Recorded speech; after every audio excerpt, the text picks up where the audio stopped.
আসসালামু আলাইকুম, সবাইকে স্বাগতম জানাচ্ছি তারেক একাডেমিতে। আমি তারেক আছি আপনাদের সাথে। আজকের ফটোশপ ক্লাসে আমরা দেখব কিভাবে লেখার উপরে খুব সহজেই আউটলাইন দেওয়া যায়। আমরা দুটি প্রসেস ব্যবহার করে এই লেখার উপরে আউটলাইন দিতে পারি। তো আমি এখান থেকে আমার এই লেখার লেয়ারটিকে ডিলিট করে দিচ্ছি।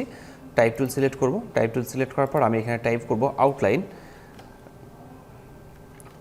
আউটলাইন টাইপ করার পর চেক মার্কে ক্লিক করছি। চেক মার্কে ক্লিক করার পর কন্ট্রোল টি প্রেস করে ফ্রি ট্রান্সফর্ম টুল সিলেক্ট করব এবং এই লেখাটিকে আমি বড় করে নেব।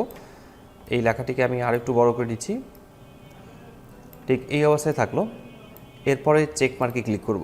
চেক মার্কে ক্লিক করার পর এই লেখার যে লেয়ারটি আছে এই লেয়ারটিতে রাইট বাটন ক্লিক করার পর ব্লেন্ডিং অপশনে ক্লিক করব। ব্লেন্ডিং অপশনে ক্লিক করার পর আমরা এখান থেকে স্ট্রোক নেব। স্ট্রোক নেওয়ার পর স্ট্রোকের সাইজটাকে আমরা এখান থেকে আমাদের পছন্দ মতো একটি সাইজ রাখতে পারি। আমি এখান থেকে সাইজ রাখছি 8 অথবা 7। আমি এখান থেকে 8 সাইজ রাখবো এবং এখানে সিলেক্ট থাকবে আউটসাইড, ব্লেন্ডিং মোড থাকবে নর্মাল, অপাসিটি থাকবে 100 এবং কালার আমরা এখান থেকে সিলেক্ট করতে পারি। আপনি যে কালারটি সিলেক্ট করতে চান সেই কালারটি এখান থেকে সিলেক্ট করে ওকে লেখা দিয়ে ক্লিক করে তারপর আবারও ওকে লেখা দিয়ে ক্লিক করবেন। এরপর আমরা এখান থেকে ফিল 100-এর পরিবর্তে আমরা এখান থেকে করে দেবো 0। তাহলে আমরা দেখতে পাচ্ছি যে এখানে খুব সহজেই আউটলাইন ক্রিয়েট হয়ে গেছে। আমরা এছাড়াও আরও অন্যভাবে আউটলাইন ক্রিয়েট করতে পারি।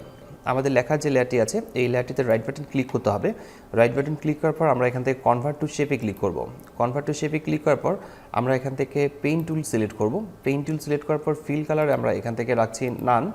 এরপর হচ্ছে স্ট্রোক কালার, আমরা যে কালারটি ব্যবহার করতে চাই সেই কালারটি এখান থেকে অ্যাপ্লাই করব। আমি এখান থেকে রেড কালার নিচ্ছি। এরপর স্ট্রোকের সাইজ আমরা এখান থেকে বাড়াই নেব। আপনার যত বড় সাইজ দরকার তত বড় সাইজ এখান থেকে করে নিতে পারবেন। তো ঠিক এভাবে খুব সহজেই ফটোশপে যে কোনো লেখাকে আউটলাইন তৈরি করা যায়। আশা করি বিষয়টি বুঝতে পেরেছেন। কোথাও সমস্যা হলে কমেন্ট বক্সে কমেন্ট করে জানাতে পারেন, আমি প্রতিটি কমেন্টে রিপ্লাই করি। আজকের টিউটোরিয়ালটি এখানে শেষ করছি। দেখা হচ্ছে ফটোশপের নতুন কোনো টিউটোরিয়ালে। ততক্ষণ পর্যন্ত ভালো থাকবেন, সুস্থ থাকবেন। ধন্যবাদ সবাইকে। আল্লাহ হাফেজ।